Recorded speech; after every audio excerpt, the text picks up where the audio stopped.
Today we're highlighting Willpower. Willpower like Nina Simone.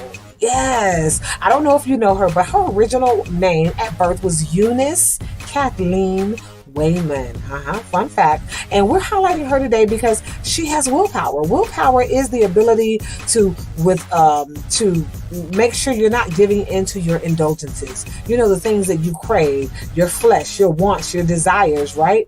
And so just want to highlight some things about Nina Simone's life. First of all, I love children's books. Yay! So I bought this book and want to encourage you to buy a children's book, read it to young children, and definitely gift it to someone. But purchase this book. Love it, love it, love it. It really just talks about, gives you a synopsis of her life. But the biggest thing is she was born Eunice Kathleen Wayman. And she experienced a lot of definitely trauma at a young age for just being born in the skin that she resided in, right? And so when she was younger, her dad, he played the piano. He loved jazz music, and he taught her how to play the piano. But music, she was a child prodigy. She really took to it. Her mother was a minister, and so she played church music, gospel music, things like that. So she had these two genres. Her mother during the daytime worked for a family as a maid, and she realized that she would allow Nina to play the piano at the woman's home, and the woman realized, wow, she has this great gift. And so she helped to invest in getting her piano lessons. So Nina started getting piano lessons and learning classical music. So now she has 3 genres that she's mastering. But Nina started noticing that because of the way she looked, because of the skin that she was in, that she really saw a lot of rejection. And so the woman who was her mom's employer had a little son. They would play together, and at some point it was no longer appropriate for her son to play with Nina.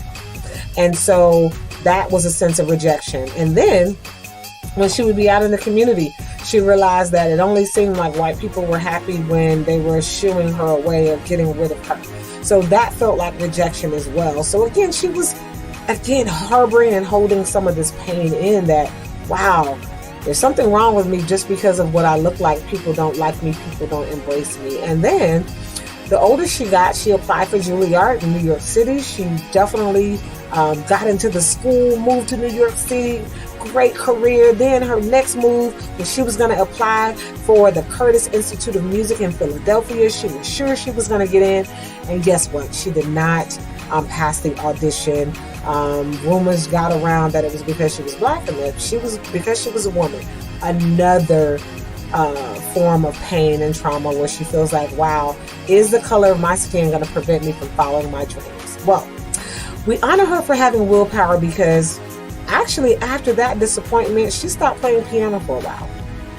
And so you say, wow, well, does she have willpower? Yes, she has willpower because eventually she was like, nope, I have so much music inside of me, I have to get it out. And so sometimes it's those disappointments in life that really push us into our purpose, and it pushes us into the actual plan. See, we thought we have our plan, but a lot of times God already has another plan. And so I'm going to encourage you, don't allow a disappointment to stop you. Have the willpower, push through. Don't give in to your feelings, which will tell you to sit down and, oh, maybe it wasn't meant to be. And no, that was a transition point where she stopped playing the piano, but at some point she picked it back up. She got jobs in nightclubs. She changed her name to Nina Simone, and she started blowing up, right? It catapulted. That got her the fame, not going to the Curtis Institute of Philadelphia, right? And so she blew up, and then she realized, wow, my people are hurting. And Dr. Martin Luther King, he's marching. We're trying to get justice and racial equality and all of these things. And I'm sitting in arenas where white people love me. They love my music, but do they really love me? Do they love the struggle that my people are going through? And you know what she did? Again, she pushed through and she said, you know what? I'm not going to keep singing songs about love when there's so much hate in this country. And I'm going to call it out. So I can call our people up to do better. And that's exactly what she did. And so we honor Nina Simone. She was the voice of the freedom movement. She wrote beautiful songs, but songs that really called us up to be better as a country, better as a nation. And there's a quote that starts off in this book. She says, when I die, I'm going to know that I left something for my people to build on.